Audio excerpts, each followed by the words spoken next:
Hello everyone, आज हम पढ़ेंगे क्लास 10th का इकोनॉमिक्स का chapter number 2 sectors of the Indian economy. इस चैप्टर के अंदर हम सबसे पहले पढ़ेंगे कि इकोनॉमिक एक्टिविटीज क्या होती है। हम इसका मीनिंग जो है वो अंडरस्टैंड करेंगे कि what are the economic activities. तो इकोनॉमिक एक्टिविटीज का मतलब होता है ऐसी हर एक वो एक्टिविटी जो कि किसी फाइनेंस से या किसी इनकम सोर्स से एसोसिएटेड होती है। तो any of the activity through which we are gaining some money, some income, we are earning some income, तो that kind of activity is known as economic activity। ऐसा कोई भी काम जिसको करने के बाद आपके पास एक इनकम आ जाती है, आपके पास पैसा आ जाता है और उस काम को करने की वजह से आपके पास पैसा है, इसीलिए इस टाइप की एक्टिविटीज को हम लोग इकोनॉमिक एक्टिविटीज कहते हैं। वही इसकी अपोजिट होता है नॉन इकोनॉमिक एक्टिविटीज। काम तो कर रहे हैं लेकिन उसका पैसा आपके पास नहीं आ रहा है। काम उसी तरह का काम है लेकिन आपके पास किसी भी तरह की उससे इनकम नहीं हो पा रही। एक एग्जांपल के थ्रू इसको अंडरस्टैंड कर लेते हैं। जैसे कि एक टीचर है, स्कूल के अंदर टीच कर रहे हैं, इंस्टीट्यूट्स में है या किसी कॉलेज में, यूनिवर्सिटीज में जो टीचर्स टीच कर रहे हैं, तो they are earning something from there. वहां से उनके पास एक अर्निंग हो जाती है, उनके पास एक इनकम जो है वहां से जनरेट हो जाती है, तो उसे हम इकोनॉमिक एक्टिविटीज कहेंगे। लेकिन वही टीचर अगर अपने बच्चे को घर में पढ़ा रहा है तो उससे कोई इनकम नहीं हो रही, क्योंकि वो अपने बच्चे को पढ़ा रहा है और कोई इनकम उससे जनरेट नहीं हो पा रही। काम वही है टीचिंग का, लेकिन वो अपने बच्चे के अंदर, अपने घर के अंदर वो इस फैसिलिटी को प्रोवाइड कर रहा है, तो उससे इनकम नहीं आ पा रही। तो that is called economic activity, non economic activity. अब इसको हम दूसरा नेम भी दे सकते हैं, मार्केट एक्टिविटी और non market activities. Other example देखते हैं, जैसे कि सपोज कोई फीमेल है, कोई वुमेन है, वो अपने घर के अंदर काम कर रही है, डोमेस्टिक वर्क्स जो है वो कर रही है, तो उसको उस चीज के पैसे नहीं मिल रहे, लेकिन वही काम वो कहीं और जाकर करती, किसी और के घर पर कर रही है, तो उसके लिए एक ये सोर्स ऑफ इनकम बन जाता है। तो जहां पे उसकी मनी अर्निंग हो रही है सेम वर्क को करने के लिए, तो दैट इज इकोनॉमिक एक्टिविटी या मार्केट एक्टिविटी हम उसे कहेंगे। लेकिन वही काम अगर वो अपने घर में कर रहे हैं और उससे उनकी कोई इनकम जनरेट नहीं हो पा रही है, तो उसे हम नॉन इकोनॉमिक एक्टिविटी या नॉन मार्केट एक्टिविटीज कहेंगे। सो this is the meaning of the economic activities. अब इसको अंडरस्टैंड करने के लिए हम लोग इसको 3 पार्ट्स में क्लासिफाई कर रहे हैं। सबसे पहला पार्ट जो है इसका प्राइमरी एक्टिविटी, सेकेंड पार्ट है secondary activity and third one is tertiary activity. जो फर्स्ट पार्ट है प्राइमरी एक्टिविटी, ये प्राइमरी इकोनॉमिक एक्टिविटीज हैं।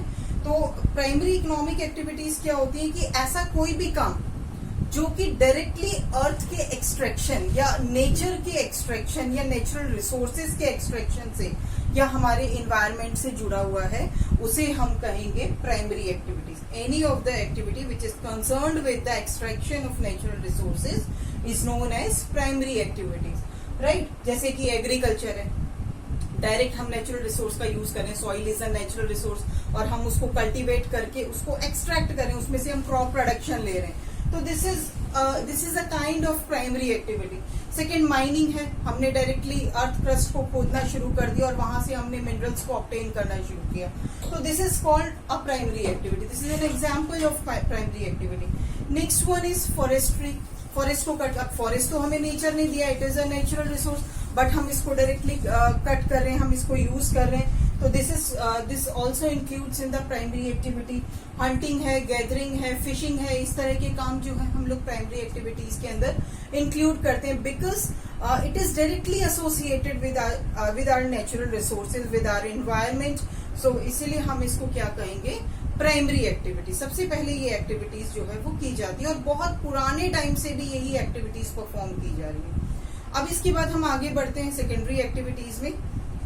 सेकेंडरी एक्टिविटीज में क्या होता है कि जो हमने रॉ मटेरियल एक्सट्रैक्ट किया है प्राइमरी एक्टिविटीज के थ्रू, ठीक है, जो भी मटेरियल हमने एक्सट्रैक्ट किया, हम क्या करेंगे, उसके बाद उसकी प्रोसेसिंग करेंगे, ठीक है, प्रोसेसिंग करेंगे, उसकी मैन्युफैक्चरिंग करेंगे, उसका मॉडिफिकेशन करेंगे। जब ये मॉडिफिकेशन हो जाएगा, प्रोसेसिंग हो जाएगा, इस प्रोसेस को कंप्लीट, जिसमें हम किसी भी नेचुरल रिसोर्स को, किसी भी रॉ मटेरियल को प्रोसेस कर रहे हैं, उसको मॉडिफाई कर रहे हैं, उसको चेंज कर रहे हैं, तो इस टाइप की एक्टिविटीज को हम लोग सेकेंडरी एक्टिविटीज कहते हैं। बेसिकली ये हम लोग परफॉर्म करते हैं फैक्ट्रीज के अंदर और इंडस्ट्रीज के अंदर। फैक्ट्रीज, इंडस्ट्रीज जो है इसको हम प्रोसेसिंग यूनिट कहते हैं। जहां पे हम नेचुरल रिसोर्सेज को प्रोसेस करने का, मॉडिफाई करने का, उसको कन्वर्ट करने का, चेंज करने का काम जो है वो किया करते हैं। तो factories and industries are the examples of secondary activities, ठीक है। And processing of raw materials into the finished goods, it is the definition of secondary economic activities. Now come to the third part of the economic activities, that is tertiary activities. अब ये जो tertiary activities होती है ये directly services से related है। It's also known as service sector, इसको हम सर्विस सेक्टर भी कहेंगे। इसके अंदर किसी भी तरह की सर्विसेज जो है प्रोवाइड की जाती है, but that is a paid service. अगर वो पेड सर्विस है तब वो टेरिशरी एक्टिविटीज के अंदर इंक्लूड होगी। अनपेड सर्विस है तो फिर वो किसी भी इकोनॉमिक एक्टिविटी के अंदर शामिल नहीं होगी। जैसे हम पहले भी डिस्कस कर चुके हैं, every paid work is a economic activity, every unpaid work is a non economic activity, right. तो जितनी भी सर्विसेज हैं उसको हम सबके सब टेरिशरी एक्टिविटीज के अंदर ही इंक्लूड करेंगे। किस टाइप की सर्विसेज, एक टीचर जो है वो टीच कर रहा है, उसके बदले में उसके पास मनी अर्निंग हो रही है, उसकी इनकम जनरेट हो रही है, तो this is a kind of services. वो एक सर्विस है जो दूसरों को प्रोवाइड की जा रही है। बैंकिंग की सर्विसेज हो गई, एडमिनिस्ट्रेटिव सर्विसेज हो गई, कम्युनिकेशन है, ट्रांसपोर्ट है, डिफरेंट टाइप की सर्विसेज जो है लोगों को दी जाती है और उसके बदले में एक इनकम जो है उनके पास आ जाती है। तो this kind of activity, this kind of services is known as tertiary activities. ये अब 3 तरह की टेरिशरी एक्टिविटीज है। वैसे तो हम इसका एक पार्ट और पढ़ सकते हैं, क्वार्टरनरी एक्टिविटीज बोलते हैं जिसे। क्वार्टरनरी एक्टिविटीज में क्या होता है, रिसर्च और डेवलपमेंट का वर्क चलता है तो वो भी service, but that is not a direct service, वो इनडायरेक्ट सर्विस होती है। सपोज हमें टीचिंग की फील्ड को इम्प्रूव करना है तो टीचर एक टीचिंग तो आपके पास प्रोवाइड कर रहा है, लेकिन उस टीचिंग को इम्प्रूव करने के लिए डिफरेंट रिसर्च वर्क चल रहे हैं, ठीक है। डिफरेंट मेथडोलॉजीज इनोवेट की जा रही है, उसको पता लगाया जा रहा है कि कौन कौन सी मेथडोलॉजीज के साथ टीचर्स टीच कर सकते हैं। तो उसके ऊपर जो रिसर्च वर्क चल रहा है that includes in the quaternary activities. But हमें इसमें ये नहीं करना है, हमें सिर्फ 3 इकोनॉमिक एक्टिविटीज को अंडरस्टैंड करना है आपके सिलेबस के अकॉर्डिंग, ठीक है। तो teaching is the example of it, administration, banking, transport, communication and different kind of services. जो भी किसी भी तरह की आपको पेड सर्विसेज मिल रही है that includes in the tertiary activity and also known as service sector, right. Now our next topic is comparing of 3 sectors. अभी हमने 3 सेक्टर्स को अंडरस्टैंड किया था कि प्राइमरी सेक्टर क्या है, सेकेंडरी क्या है और टेरिशरी क्या है। अब इन तीनों सेक्टर को हम कंपेयर कैसे करें कि कौन सा सेक्टर अच्छा है, कौन सा, किस सेक्टर से अच्छी इनकम हो रही है, किस सेक्टर से कम इनकम हो रही है। तो इसको हम कंपेयर करते हैं, या कौन सा सेक्टर हमारे लिए बहुत ज्यादा इंपॉर्टेंट है, now we can compare it. But इसको कंपेयर करने के लिए कोई क्राइटेरिया हमारे पास होना चाहिए। तो सबसे पहला क्राइटेरिया है on the basis of production, कि मतलब किस सेक्टर से कितना प्रोडक्शन हो रहा है। जैसे कि प्राइमरी सेक्टर में हम एग्रीकल्चर का एग्जांपल ले रहे हैं, तो टोटल एग्रीकल्चरल प्रोडक्शन हमारे पास कितना है, हम इसको ईयरली काउंट करेंगे, ठीक है। ऐसा नहीं कि क्योंकि प्रोडक्शन अगर हमें देखना है तो कम से कम 1 साल का प्रोडक्शन तो हमें देखना पड़ेगा। तो प्रोडक्शन कितना है, किस सेक्टर से कितनी इनकम हो रही है, ये हमारा सेकेंड क्राइटेरिया है। पहले हम प्रोडक्शन देखेंगे, दूसरा क्राइटेरिया हमारा इनकम है कि हम किस सेक्टर से कितनी इनकम जनरेट कर पा रहे हैं, किस सेक्टर से हमारे पास ज्यादा पैसा आ रहा है, ठीक है। थर्ड हमारा जो क्राइटेरिया है एम्प्लॉयमेंट क्राइटेरिया, कि किस सेक्टर ने कितने लोगों को एम्प्लॉयड किया हुआ है। अगर किसी भी सेक्टर के अंदर मैक्सिमम लोग एम्प्लॉयड हैं तो इट मीन्स क्या होगा कि वो जब मैक्सिमम एम्प्लॉयमेंट है, इट मीन्स वो सेक्टर जो है सबसे ज्यादा डेवलप्ड सेक्टर है, क्योंकि उसके अंदर एम्प्लॉयमेंट जनरेशन सबसे ज्यादा है। जितने लोग एम्प्लॉयड होंगे उतनी इनकम होगी, उतना पैसा आएगा, उतना प्रोडक्शन होगा। तो इसीलिए हम ये कह सकते हैं कि इन 3 बेसिस के अकॉर्डिंग हम इसको क्लासिफाई कर रहे हैं, हम इसको कंपेयर कर पा रहे हैं कि तीनों सेक्टर जो है वो किस तरीके से काम कर रहे हैं। हम इसको कंपेयर करने के लिए 3 पॉइंट्स लेते हैं, production, income and third one is employment. And our next question is कि how we can count various goods and services.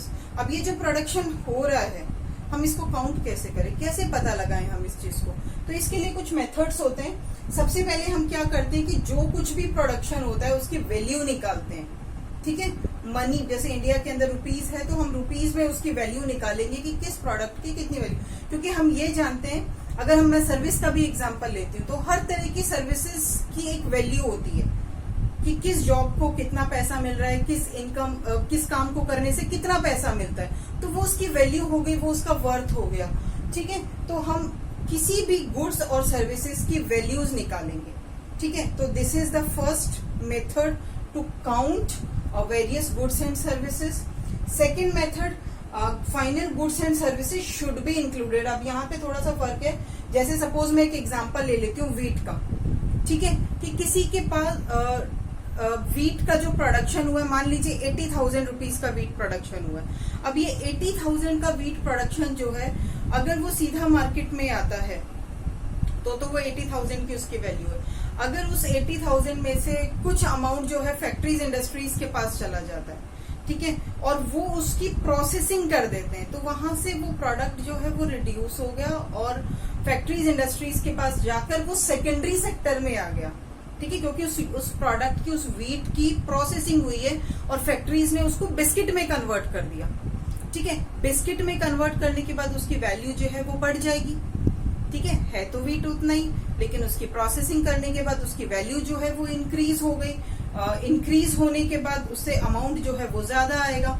Right, तो हमें क्या करना है, फाइनल गुड्स और सर्विसेज को ही इंक्लूड करना है, जो कि फाइनल है। ठीक है, तो final goods and services should be included. Next, अगर हमें कंट्री की जीडीपी फाइंड आउट करनी है, जीडीपी कैसे, जीडीपी का मतलब होता है gross domestic product, gross domestic product. तो इसको फाइंड आउट करने के लिए क्या करेंगे, हम तीनों सेक्टर्स का सम टोटल करेंगे। राइट, कि प्राइमरी सेक्टर से हमारे पास कितनी इनकम आई है, सेकेंडरी सेक्टर से हमारे पास कितनी इनकम है, टेरिशरी सेक्टर से हमारे पास कितनी इनकम है, तीनों को हम जोड़ देंगे।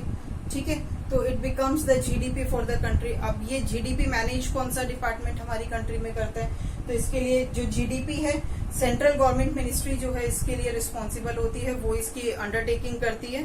तो जीडीपी के थ्रू हम लोग काउंट कर पाते हैं कि कंट्री के अंदर कितना प्रोडक्शन हुआ है। Right, so this is about how we can count various goods and services.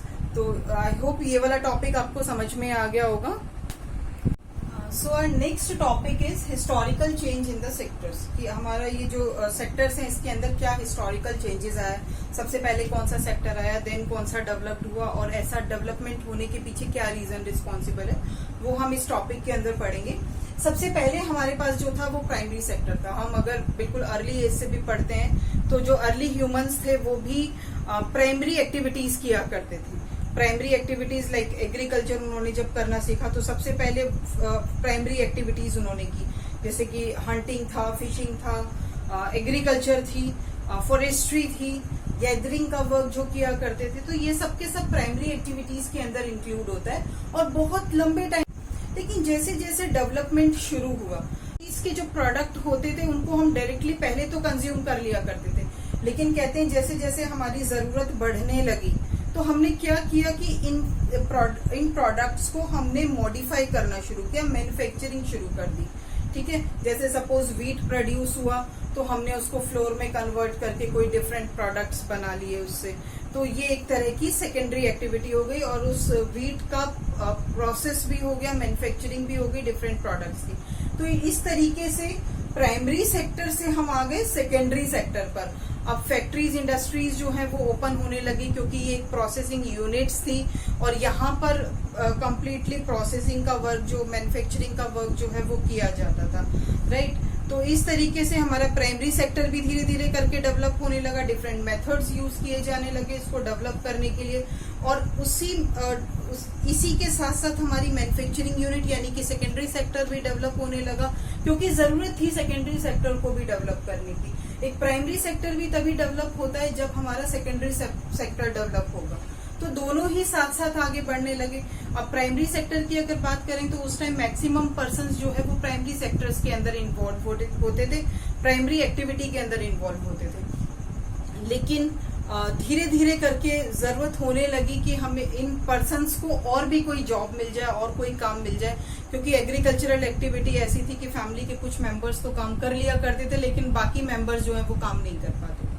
ठीक है, या फिर किसी के पास अगर जमीन नहीं हो, लैंडलेस फार्मर है, तो फिर वो क्या काम करेगा। तो ऐसे में जब फैक्ट्रीज इंडस्ट्रीज खुल जाती हैं, इसमें जो एम्प्लॉयमेंट है वो जनरेट हो जाता है। तो इस तरह के जो लैंडलेस फार्मर्स थे वो वहां जाकर काम करने लगे एज अ लेबरर्स, ठीक है। तो फिर वहां पर धीरे धीरे करके ये सेक्टर जो है और इम्प्रूव होने लगा और बढ़ता चला गया, क्योंकि ये हमारी एक जरूरत भी है। जब सेकेंडरी सेक्टर हमारा इम्प्रूव होने लगा तो इसके साथ साथ हमें सर्विसेज की रिक्वायरमेंट पड़ी। सर्विसेज किस तरह की, जैसे फैक्ट्री ने कोई प्रोडक्शन किया है, कोई चीज बनाई है, तो उसको मार्केट तक पहुंचाना है। अब मार्केट तक पहुंचाना है तो we need transportation for it, हमें ट्रांसपोर्ट सोर्सेज चाहिए। अब ये ट्रांसपोर्ट की सर्विस को हम इंक्लूड करेंगे टेरिशरी एक्टिविटी में। हमें क्या खरीदना है, कितना प्रोडक्शन करना है, कितना बेचना है, ये सब चीजें हमारे पास एक कम्युनिकेशन सोर्स होना चाहिए। तो communication is also a kind of services, वो डेवलप होना शुरू हो गई। तो कम्युनिकेशन डेवलप हुआ, ट्रांसपोर्ट डेवलप हुआ, मार्केट्स डेवलप हुए, मीडिएटर्स, ब्रोकर्स जो बीच में काम करते थे सर्विसेज को प्रोवाइड करने के लिए, इस तरह के पर्सन्स जो हैं उनको भी जॉब मिलना शुरू हो गई। और इस तरीके से धीरे धीरे करके टर्शियरी सेक्टर जनरेट हुआ, एजुकेशन डेवलप हुई, हेल्थ डेवलप हुई, ठीक है। और भी डिफरेंट जो वर्क है वो डेवलप होने लग गए जो कि सर्विसेज प्रोवाइड करते थे, राइट। और अगर इनकम होने लगी, पैसा आने लग गया, फैक्ट्रीज इंडस्ट्रीज का जो प्रोडक्ट था वो मार्केट में सेल हुआ, इनकम जनरेट हुई, तो अब जरूरत होने लगी हमें बैंकिंग की, इंश्योरेंस की हमें जरूरत होने लगी। तो इस तरीके से धीरे धीरे करके हमारा जो टेरिशरी सेक्टर है वो भी डेवलप होने लगा। तो जैसे जैसे टाइम बीतता चला गया वैसे वैसे हमारे ये तीनों सेक्टर्स जो हैं टाइमली डेवलप्ड होने लगे। Earlier at the initial stage primary sector was developed, later on secondary sector was developed, and then later on our tertiary sector was developed। तो इस तरीके से धीरे धीरे करके तीनों सेक्टर्स जो है वो डेवलप होने लग गए। और आज के टाइम में अगर हम देखें तो ये तीनों ही सेक्टर एक डेवलप्ड सेक्टर के अंदर काउंट होते हैं। Now our next topic is rising importance of tertiary sectors. ये जो टेरिशरी सेक्टर है, अभी हमने इससे पहले पढ़ा था कि हिस्टोरिकल चेंज कैसे हुआ, पहले प्राइमरी, फिर सेकेंडरी, फिर टेरिशरी सेक्टर्स जो है किस तरीके से डेवलप हुआ। अब हम पढ़ेंगे कि ये जो टेरिशरी सेक्टर है धीरे धीरे करके आज सबसे ज्यादा इम्पोर्टेंट क्यों बनता जा रहा है। मैक्सिमम पर्संस जो है वो टेरिशरी सेक्टर्स की तरफ डाइवर्ट होते जा रहे हैं, उनका जो वर्क है वो टेरिशरी सेक्टर पे ज्यादा है, सर्विसेज ज्यादा प्रोवाइड की जा रही है। पहले से अगर अभी हम कंपेयर करते हैं तो आज के टाइम में सबसे ज्यादा अट्रैक्ट जो है वो टेरिशरी सेक्टर कर रहा है, ठीक है। तो इसके पीछे क्या कारण है, तो सबसे पहला रीजन है many of the services become important part of our life. बहुत सारी सर्विसेज ऐसी हैं जो आज हमारी लाइफ का इम्पोर्टेंट पार्ट है, हमारी बेसिक नीड्स है, हमारी बेसिक फैसिलिटीज है जो हमें चाहिए, जो हमारे आज के टाइम में हमारी रिक्वायरमेंट है, ठीक है। इसी को हम बेसिक सर्विसेज भी कह सकते हैं, जैसे कि electricities are basic services, basic facility, water facility, sanitation हो गया, एजुकेशन है, हेल्थ है, transport, communication, different kind of services, ठीक है। हाउसिंग है जिसमें कंस्ट्रक्शन का वर्क चल रहा है, हाउसिंग फैसिलिटी होगी, रोड्स है, मार्केट है, शॉपिंग कॉम्प्लेक्सेस है, ये सब चीजें जो है हमारी बेसिक नीड्स के अंदर इंक्लूड होती जा रही है। तो जैसे जैसे ये हमारी बेसिक नीड्स बनती जा रही है वैसे वैसे इनमें काम करने वाले लोग जो है वो ज्यादा होते जा रहे हैं। इट मीन्स ये सेक्टर जो है और ज्यादा डेवलप होता जा रहा है। तो हम ये कह सकते हैं कि जैसे जैसे हमारी बेसिक नीड्स बढ़ती जाएंगी, हमारी बेसिक फैसिलिटीज की रिक्वायरमेंट बढ़ती जाएगी, टेरिशरी सेक्टर जो है वो डेवलप होता जाएगा। और अगर हम पिछले कुछ टाइम से अभी के टाइम को कंपेयर करते हैं तो डेफिनेटली हमारी बेसिक नीड्स जो है वो इंक्रीज हुई है। किसी टाइम में एजुकेशन हमारा इम्पोर्टेंट पार्ट नहीं था, ठीक है, लेकिन आज हमारा इम्पोर्टेंट पार्ट है। अब इससे जुड़ी हुई फैसिलिटीज कितनी इंक्रीज होंगी कि अगर स्कूल एजुकेशन को हमें डेवलप करना है तो वी नीड स्कूल्स, ठीक है, उसमें पढ़ाने वाले टीचर्स हमें चाहिए, ठीक है। उन बच्चों को स्कूल तक ले जाने के लिए हमें ट्रांसपोर्ट सर्विस की रिक्वायरमेंट है। पेरेंट्स के साथ कम्युनिकेट करने के लिए हमें कम्युनिकेशन सिस्टम रिक्वायर्ड है। तो ऐसी बहुत सारी सर्विसेज है जो कि इस तरीके से हमारी जरूरत बनती जा रही है। और अगर ये सर्विसेज हमारी जरूरत बन रही है तो इट मीन्स टेरिशरी सेक्टर जो है वो आगे बढ़कर वो डेवलप होता चला जा रहा है। तो this includes in the basic services. Second है development of agriculture and industries leads to the development of different services. जैसे जैसे एग्रीकल्चर का डेवलप हो रहा है और जैसे जैसे इंडस्ट्रीज का डेवलपमेंट हो रहा है, वैसे वैसे हमारी सर्विसेज की रिक्वायरमेंट भी बढ़ रही है। सपोज एग्रीकल्चर का ही एग्जांपल लेते हैं। एग्रीकल्चर किसी टाइम में तो बिल्कुल सिंपल टूल्स टेक्निक्स के साथ कर ली जाती थी, ठीक है, प्रोडक्शन भले ही कम होता था लेकिन हम लोग एग्रीकल्चरल एक्टिविटीज तो परफॉर्म कर लेते थे एटलीस्ट। अब क्या होता है, इसी एग्रीकल्चरल फील्ड को डेवलप करने के लिए हमें क्या चाहिए, वाटर फैसिलिटी चाहिए, हमें मशीन्स चाहिए, ठीक है, मशीन्स, अब मशीन बनाने के लिए हमें इंडस्ट्रीज चाहिए। तो क्या होगा कि जैसे जैसे इनोवेशन होता जाएगा, जैसे जैसे इस फील्ड का भी डेवलपमेंट होता जाएगा, हमारी सर्विसेज और बढ़ जाएंगी आगे, ठीक है। तो इस तरीके से एग्रीकल्चरल फील्ड के साथ साथ हमारी और सर्विसेज भी ऐड हो गई। इन्होंने प्रमोट किया फैक्ट्रीज और इंडस्ट्रीज को। अब फैक्ट्रीज इंडस्ट्रीज जब डेवलप हुई तो इनको जरूरत पड़ी ट्रांसपोर्ट की, मार्केट की, उसमें काम करने वाले वर्कर्स की, डिफरेंट फैसिलिटीज की, मशीन्स की। तो ये सारी की सारी चीजें जो है, जैसे जैसे एग्रीकल्चर और इंडस्ट्रीज सेक्टर जो है वो डेवलप हुआ, वैसे वैसे डिफरेंट सर्विसेज भी जनरेट हो गई, लाइक ट्रांसपोर्टेशन, कम्युनिकेशन, मार्केट, ये सब के सब इन्हीं के डेवलपमेंट के साथ साथ स्टार्ट भी हो गई। अगला रीजन है कि टर्शियरी सेक्टर क्यों इंपॉर्टेंट हो रहा है, कि जैसे जैसे पर्सन्स का इनकम लेवल रेज होने लग गया, पैसे बढ़ने लगे, काम बढ़ने लग गया, इनकम आने लग गई, तो उन्हें और भी जरूरत पड़ने लगी। अब जब इनकम आएगी तो उन्हें एंटरटेनमेंट प्लेसेस की भी रिक्वायरमेंट पड़ेगी, इनकम आएगी तो उन्हें बैंकिंग फैसिलिटी की भी रिक्वायरमेंट पड़ेगी, कि बैंक हो, इंश्योरेंस कंपनीज हो जो कि उन्हें फैसिलिटीज प्रोवाइड कर सके, यानी कि इस तरह की सर्विसेज फिर जनरेट हो जाएगी। अच्छी एजुकेशन की रिक्वायरमेंट पड़ जाएगी, अच्छी हाउसिंग की, मल्टीप्लेक्सेस की, हिल स्टेशंस की, या फिर ये कह सकते हैं टूरिस्ट स्पॉट्स की, इन सब चीजों की रिक्वायरमेंट पड़ेगी, होटल्स, रेस्टोरेंट्स। तो धीरे धीरे करके इन सब से जुड़े हुए जो वर्सन्स हैं वो सब के सब वो सर्विसेज भी जो है वो इंक्रीज होने लग जाएगी। तो कहने का मतलब ये है कि जैसे जैसे टेरिशरी सेक्टर डेवलप होता है वैसे वैसे हमारी अदर सर्विसेज भी ऐड होती चली जाती है, ठीक है। अब हम बात करते हैं जो अभी पिछले कुछ डिकेड्स में, पिछले कुछ दशकों में चेंज आया है, जो that is change in the IT sector, information and technology, information and communication technology, ICT sector जो है वो डेवलप हुआ है। अब जैसे एजुकेशन है, अब एजुकेशन के सिस्टम को अगर हम देखें तो पहले किसी और टाइप से एजुकेशन की जाती थी, अब हमारे पास डिफरेंट मेथड्स हैं, कम्युनिकेशन डेवलप हो गया, mobiles technique, laptops, different communication technique जो है वो डेवलप हो गई है। तो आईटी सेक्टर जो है वो भी धीरे धीरे करके बढ़ता चला जा रहा है। पहले की मशीन्स अलग टाइप की होती थी, अब वो टेक्नोलॉजिकली एडवांस होती जा रही है, तो ये जो सेक्टर है वो बढ़ता चला जा रहा है। सॉफ्टवेयर्स डेवलप करना, डिफरेंट एप्स जनरेट करना, ये अब कह सकते हैं कि अब इस तरह की चीजों की भी रिक्वायरमेंट जो है हमारी लाइफ के अंदर बढ़ती चली जा रही है, और ये सेक्टर भी जो है धीरे धीरे करके इम्प्रूव कर रहा है। तो कहने का मतलब ये है कि आज वो टाइम है जो टेरिशरी सेक्टर जो है सबसे ज्यादा as comparative to the previous one बढ़ता ही चला जा रहा है, और ये सेक्टर जो है आज हमारी लाइफ का इम्पोर्टेंट पार्ट बन गया है।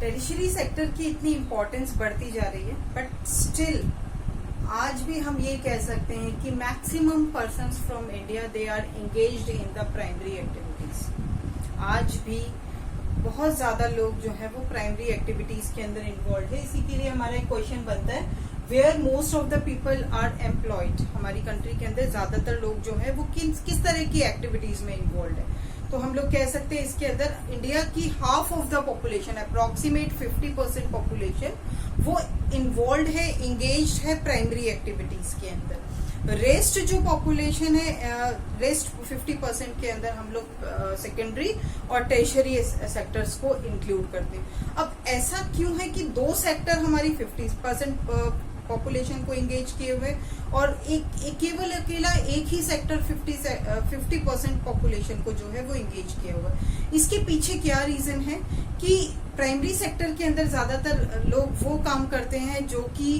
पहले से ही ये काम करते आ रहे हैं, ठीक है। दूसरा, एक एजुकेशन लेवल जो है, क्योंकि जो सर्विस सेक्टर है it requires education and good health, ठीक है। और जो प्राइमरी सेक्टर है उसके अंदर इतनी रिक्वायरमेंट नहीं है, तो अभी हमारा एजुकेशन का जो लेवल है वो हम लोग 100% अचीव नहीं कर पाए। तो आज भी बहुत सारे लोग ऐसे हैं जो प्राइमरी एक्टिविटीज के अंदर इन्वॉल्व है, जिसके अंदर बिना एजुकेशन के साथ साथ ही काम चल जाता है, और वो लोग इस तरह की एक्टिविटीज के अंदर इन्वॉल्व है। बहुत सारे लोग ऐसे हैं जो कोस्टल एरियाज के अंदर रहते हैं, फिशिंग का काम किया करते हैं, तो उसमें इतनी कोई खास एजुकेशन की उनको रिक्वायरमेंट नहीं पड़ती, तो उनका काम जो है पहले से चला आ रहा है और वो उसी काम को कंटिन्यू करते रहते हैं। तो आज हम ये कह सकते हैं कि मैक्सिमम पॉपुलेशन जो है वो प्राइमरी एक्टिविटीज के अंदर इंक्लूड है, इंडिया की पॉपुलेशन।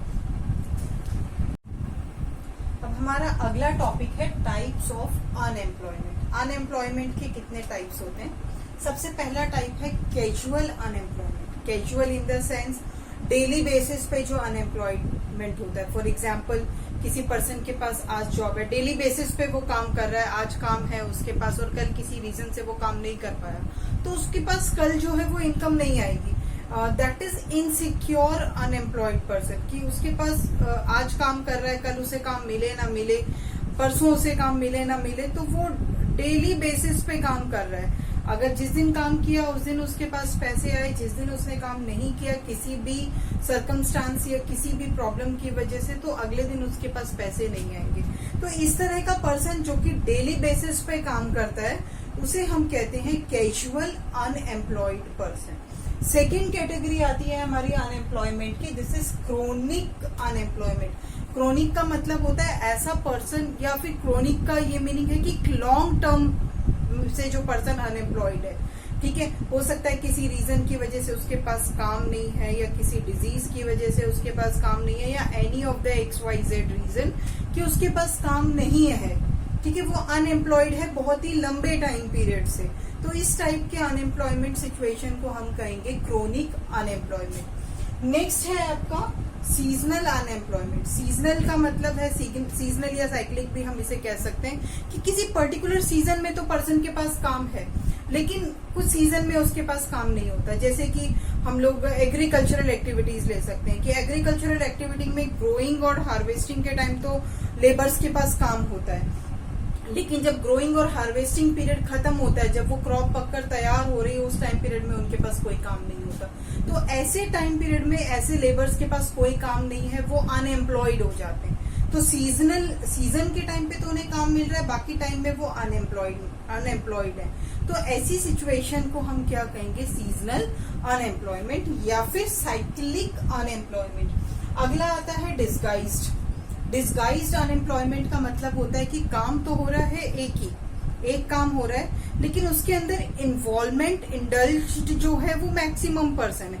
सपोज एग्रीकल्चर का वर्क है, ठीक है, फैमिली के अंदर डिफरेंट मेंबर्स हैं, काम भी कर सकते हैं, एजुकेटेड भी हैं, सबके सब काम करने के लायक हैं, लेकिन क्या होता है कि वो सिर्फ ये कर रहे हैं कि भाई हमारा सबका काम जो है वो सिर्फ एग्रीकल्चर है, और उस एग्रीकल्चर को संभाल मुश्किल से एक या दो फैमिली मेंबर रहे। तो जो बाकी मेंबर्स है वो शो तो कर रहे हैं कि हम एग्रीकल्चरल वर्क कर रहे हैं, या हमारा एम्प्लॉयमेंट जो है वो एग्रीकल्चर है, लेकिन वो एग्रीकल्चरल एक्टिविटीज परफॉर्म नहीं कर रहे, क्योंकि वो परिवार के थोड़े से मेंबर के काम करने से उसका काम चल रहा है, ठीक है। तो इस टाइप के अनएम्प्लॉयमेंट सिचुएशन को हम क्या कहेंगे? Disguised unemployment. नेक्स्ट आता है एजुकेटेड अनएम्प्लॉयमेंट, जो आज के टाइम की सबसे बड़ी प्रॉब्लम है। एजुकेटेड अनएम्प्लॉयमेंट मतलब कि इंसान पढ़ा लिखा तो है, एजुकेटेड तो है, लेकिन उसे काम नहीं मिल पा रहा, ठीक है, वो अनएम्प्लॉयड है, क्योंकि वो एजुकेटेड हो गया है, तो एजुकेशन के साथ साथ वो ऐसे कोई काम नहीं कर सकता जो अनएजुकेटेड लोग करते हैं, ठीक है। तो फिर क्या होता है कि एजुकेशन के बाद भी वो अनएम्प्लॉयड रह जाता है, उसके पास किसी तरीके का काम नहीं है, वो वर्क जॉब को सर्च करता रहता है। तो इस तरह की अनएम्प्लॉयमेंट को हम क्या कहेंगे? Educated unemployment. अब हमारे पास अगला क्वेश्चन ये आता है कि हम एम्प्लॉयमेंट अपॉर्चुनिटीज को क्रिएट कैसे करें, क्या ऐसा किया जाए कि हमारी कंट्री के अंदर और ज्यादा एम्प्लॉयमेंट अपॉर्चुनिटीज जो है वो क्रिएट हो जाए। तो सबसे पहला है डाइवर्सिफिकेशन ऑफ एग्रीकल्चर। जैसा हम पहले भी पढ़ चुके हैं कि मैक्सिमम पॉपुलेशन जो है वो एग्रीकल्चर के अंदर इंडल्ज्ड है, मैक्सिमम पर्सन जो है वो एग्रीकल्चरल एक्टिविटी करते हैं। तो हम ऐसा कर सकते हैं इन फ्यूचर आने वाले टाइम के अंदर कि पर्सन्स को डाइवर्ट करें कि वो किसी और फील्ड के अंदर काम करें, क्योंकि एग्रीकल्चर ही वो सेक्टर है जहां पे सबसे ज्यादा डिस्गाइज्ड अनएम्प्लॉयमेंट होता है। तो हम क्या कर सकते हैं कि अगर डाइवर्ट करते हैं तो हम ऐसे पर्सन्स को भी इंक्लूड कर सकते हैं, मोर एम्प्लॉयमेंट अपॉर्चुनिटीज दे सकते हैं अगर वो एग्रीकल्चरल वर्क को छोड़कर कोई दूसरा काम करना शुरू करे। ये नहीं कहा जा रहा कि एग्रीकल्चर इम्पोर्टेंट नहीं है, ये बहुत ही इम्पोर्टेंट सेक्टर है हमारी कंट्री का एग्रीकल्चर करना, क्योंकि फूड प्रोडक्शन तो हमारी बेसिक नीड है। ठीक है, फूड को प्रोड्यूस करना तो हमारे लिए बहुत बड़ी जरूरत है, फर्स्ट हमारी प्रायर बेसिक नीड में भी आ रहा है ये। लेकिन क्या होता है एग्रीकल्चर के अंदर कि जैसा मैंने अभी डिस्कस किया कि काम करने वाले मेंबर्स होते हैं थोड़े से, लेकिन इंडल्जमेंट जो है वो ज्यादा शो होती है। मान लीजिए परिवार में 10 मेंबर काम करने वाले हैं और वो काम 2 के करने से चल रहा है, तो बाकी 8 तो अनएम्प्लॉयड हो गए, पर वो शो कर रहे हैं कि वो भी एग्रीकल्चरल एक्टिविटी कर रहे हैं, राइट। तो ऐसे 8 पर्सन्स को दूसरे वर्क में इन्वॉल्व करना, और इससे क्या होगा, हमारी प्रोडक्शन जो है वो इंक्रीज होगा। तो हम क्या कर सकते हैं, फर्स्ट पॉइंट हमारा क्या है, डाइवर्सिफिकेशन ऑफ एग्रीकल्चर। तो in this way we can create more employment opportunities. Second, cheap credit and loan facilities, बहुत जरूरत है इस चीज की। बहुत सारे लोग इसलिए काम नहीं कर पाते क्योंकि उनके पास पैसा नहीं होता, उनके पास इनकम नहीं होती, या उन्हें जरूरत होती है थोड़े से पैसों की, थोड़ी सी मदद की, कि उन्हें सस्ते रेट ऑफ इंटरेस्ट पे, चीप रेट ऑफ इंटरेस्ट पे क्रेडिट मिल जाए या फिर लोन फैसिलिटी मिल जाए, ताकि वो उस पैसों को यूज करके आगे कोई अपना काम शुरू कर सके। ठीक है, वो सेल्फ एम्प्लॉयड हो सके। तो उसे थोड़े से पैसों की जरूरत होती है, तो उन पैसों को यूज करके वो अपना कोई एम्प्लॉयमेंट जो है वो क्रिएट कर सकता है। तो ये जरूरत होती है चीप क्रेडिट की, लोन फैसिलिटीज की। अगर ये पर्सन्स को मिल जाए तो वो अपना कोई एम्प्लॉयमेंट जो है वो जनरेट कर सकते हैं। अगला आता है promotion of the local industries. Unfortunately हमारी कंट्री के अंदर एमएनसीज को ज्यादा प्रमोट किया जाता है, लोकल कंपनीज को, लोकल इंडस्ट्रीज को दबा दिया जाता है। लेकिन अगर हम अपनी लोकल इंडस्ट्रीज, फैक्ट्रीज को हम प्रमोट करें, इसके अंदर काम करें, ठीक है, तो फिर हमारी कंट्री का प्रोडक्शन लेवल जो है वो हाई हो जाएगा और बहुत सारे लोगों को रोजगार भी मिल जाएगा, एम्प्लॉयड हो जाएंगे वो। अगर एम्प्लॉयड हो जाएंगे तो डेफिनेटली हमारी कंट्री की इकोनॉमिक कंडीशन को भी इम्प्रूव किया जाता है। पर हम बजाय ये करने के हम क्या करते हैं, एमएनसीज को प्रमोट करते हैं। और एमएनसीज को अगर हम प्रमोट कर रहे हैं तो इट मीन्स वो जितना भी प्रॉफिट होगा वो उन कंपनीज के पास जाएगा, हमारे पास वो पैसा नहीं आ रहा है, वो पैसा जाएगा बाहर, दूसरे कंट्रीज के पास चला जाएगा। तो फिर क्या होगा कि हमारी लोकल इंडस्ट्रीज, फैक्ट्रीज जो है वो धीरे धीरे करके बंद हो जाएगी। तो यहाँ जो काम करने वाले लोग हैं उनके पास किसी भी किस्म का काम नहीं होगा। काम नहीं होगा तो वो हमारी ही इनकम के ऊपर, हमारी ही इकोनॉमिक लेवल के ऊपर इफेक्ट डालेगा, राइट। नेक्स्ट है improvement in the health and education. बहुत जरूरी सेक्टर है, आज एजुकेशन की बहुत ज्यादा इम्पोर्टेंस है, हेल्थ की साथ साथ बहुत इम्पोर्टेंस है। अगर अच्छा हेल्दी पर्सन होगा तो डेफिनेटली वो कोई ना कोई काम जरूर कर सकता है। तो अच्छी हेल्थ फैसिलिटीज होनी चाहिए, साथ के साथ पर्सन अच्छा एजुकेटेड भी होना चाहिए। अगर वो एजुकेटेड है, हेल्दी है, तो डेफिनेटली इन फ्यूचर वो कुछ ना कुछ काम तो कर ही सकता है, और कुछ ना कुछ काम करेगा तो हमारी कंट्री का ही इकोनॉमिक स्टैंडर्ड जो है वो रेस होगा। नेक्स्ट आता है प्लान हमारे पास, डेवलपमेंट ऑफ टूरिज्म। पहले ये सेक्टर जो है इतना डेवलप्ड नहीं था, ठीक है। आज टूरिज्म सेक्टर जो है वो डेवलप होता जा रहा है। देश विदेश से डिफरेंट पर्सन्स जो है हमारी कंट्री की डिफरेंट एरियाज को विजिट करने आते हैं। जब वो विजिट करने आते हैं तो it means it is a paid work, ठीक है। तो टूरिज्म सेक्टर को हम डेवलप कर सकते हैं, इस फील्ड के अंदर हम और भी काम कर सकते हैं, ताकि इन फ्यूचर हम यहाँ से भी इनकम को जनरेट कर सकें। नेक्स्ट आता है प्रमोशन ऑफ क्राफ्ट इंडस्ट्रीज। हमारे यहाँ बहुत से छोटे छोटे घर, छोटे छोटे गांव में रहने वाले लोग जो है छोटा मोटा काम करते हैं, सिलाई, कढ़ाई, बुनाई, ठीक है, बैम्बू से कुछ ना कुछ प्रिपेयर करना, बास्केट मेकिंग करना, कारपेट बनाना, मतलब बहुत सारी चीजें जो है वो तैयार की जाती है क्राफ्ट वर्क के अंदर। तो हम इनको भी प्रमोट कर सकते हैं। प्रमोट करने के बाद ये भी एक तरह से हमारे इकोनॉमिक स्टैंडर्ड को रेज करने में हेल्प करेगा। नेक्स्ट है promotion of the new services. अब आज के टाइम में आईटी सेक्टर जो है वो डेवलप होता जा रहा है, अब डेवलप हो रहा है तो डेफिनेटली हमें इसे प्रमोट भी करना चाहिए, जो आज की रिक्वायरमेंट भी है. So in this way we can create more and more employment opportunities in our country. In the next point, proper planning and support by the government. किसी भी सेक्टर को इम्प्रूव करने के लिए या फिर मोर एम्प्लॉयमेंट अपॉर्चुनिटीज को क्रिएट करने के लिए गवर्नमेंट को एक अच्छी प्लानिंग के साथ लोगों का सपोर्ट भी करना चाहिए. अगर वो प्लानिंग करेंगे, अच्छी सपोर्ट करेंगे, तो डेफिनेटली कंट्री के अंदर ज्यादा से ज्यादा एम्प्लॉयमेंट अपॉर्चुनिटीज जो है वो क्रिएट हो सकेगी. और हो सकता है हम नेक्स्ट टाइम इस तरह के अनएम्प्लॉयमेंट सिचुएशन को पढ़ना ही छोड़ दें. ठीक है, तो in this way we can create more and more employment opportunities. तो आई होप ये टॉपिक भी आपको समझ में आ गया होगा. अब हम देखते हैं गवर्नमेंट ने ऐसी कौन कौन सी एम्प्लॉयमेंट स्कीम्स जो है वो हमारी कंट्री के अंदर लॉन्च की हुई है, जिसके थ्रू बहुत सारे लोगों को एम्प्लॉयमेंट मिला हुआ है. तो कुछ एग्जांपल्स हम देख लेते हैं. सबसे पहली जो स्कीम है NREGA, national rural employment guarantee act. According to this scheme, ये तो वैसे 2005 में लॉन्च हुई थी. इस स्कीम के अकॉर्डिंग जितने भी रूरल पर्सन्स हैं उनको 100 डेज के लिए एम्प्लॉयमेंट मिलता है. ठीक है, और इस 100 डेज के अंदर वो काम करते हैं और उनको जो उनके लिए है सोर्स ऑफ अर्निंग जो है वो स्टार्ट हो जाता है. तो 100 डेज के लिए गारंटीड एम्प्लॉयमेंट स्कीम है, जिसके अंदर उनको सड़क बनाने के लिए या फिर किसी कंस्ट्रक्शनल एक्टिविटीज के अंदर उनको इन्वॉल्व किया जाता है और उनको मनी जो है वो प्रोवाइड की जाती है इस स्कीम के थ्रू. देन नेक्स्ट आता है जवाहर रोजगार योजना.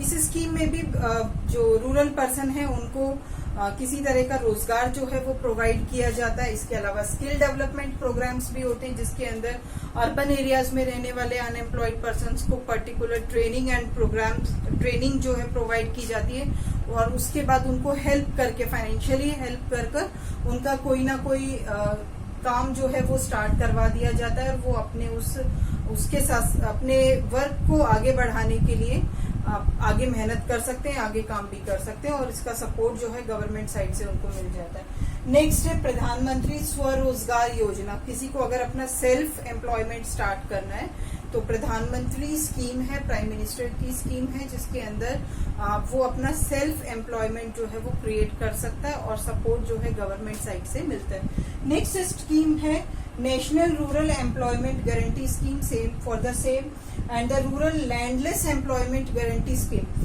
जो पर्सन्स गांव के अंदर रहते हैं जिनके पास अपनी जमीन नहीं है, तो उन लोगों को एज अ लेबर वर्क उनको प्रोवाइड किया जाता है और वो इस तरह की लेबर एक्टिविटीज करके मनी अर्निंग कर सकते हैं. सो इन दिस वे ये कुछ स्कीम्स हैं जिसके थ्रू पर्सन्स जो हैं एम्प्लॉयड हो रहे हैं, उन्हें काम मिल रहा है और इन फ्यूचर में भी डिफरेंट स्कीम्स को लॉन्च किया जा सकता है, जिससे हमारी कंट्री से अनएम्प्लॉयमेंट जो है वो दूर हो जाएगा.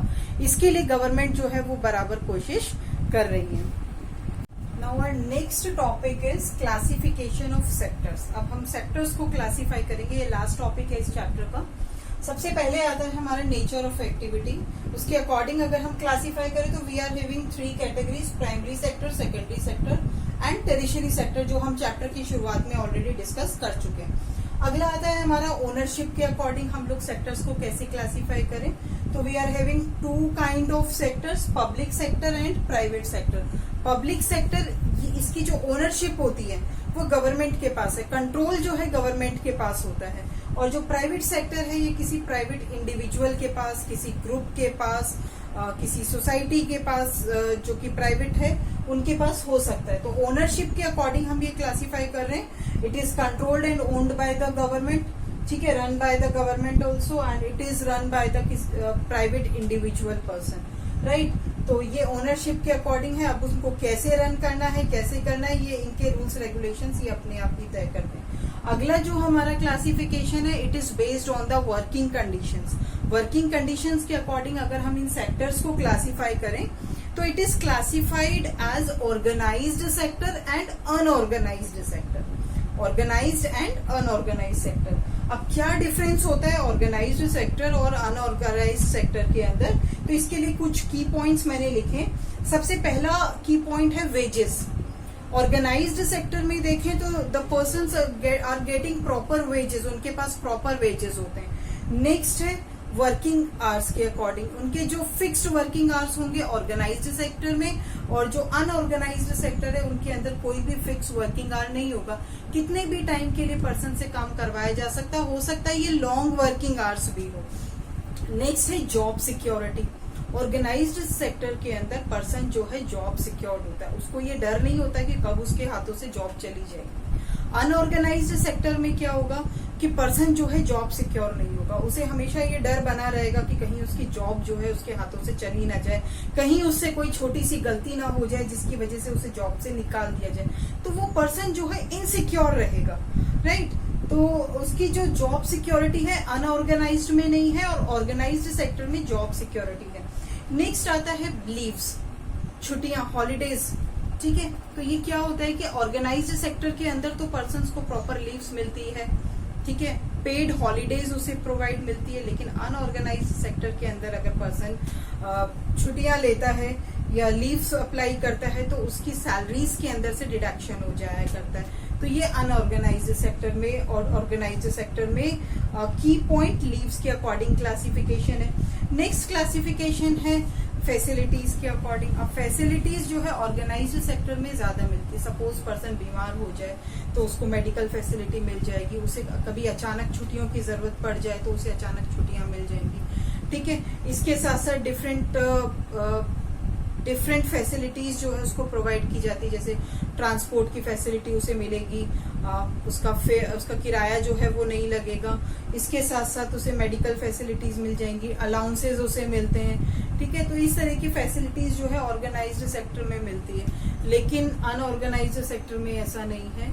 अनऑर्गेनाइज्ड सेक्टर में क्या होगा कि उसे किसी भी तरह की फैसिलिटीज नहीं मिलती, सिर्फ एक कंसोलिडेटेड सैलरीज जो है उनको प्रोवाइड की जाती है, चाहे वो कम है या ज्यादा है वो डिपेंड करता है, लेकिन the facilities are limited in the unorganised sector, बल्कि नहीं के बराबर फैसिलिटीज जो है अनऑर्गेनाइज्ड सेक्टर में जो है पर्सन को मिलती है। तो इस तरीके से हम सेक्टर्स को क्लासिफाई कर रहे हैं on the basis of 3 classification, nature of activity, ownership and working conditions.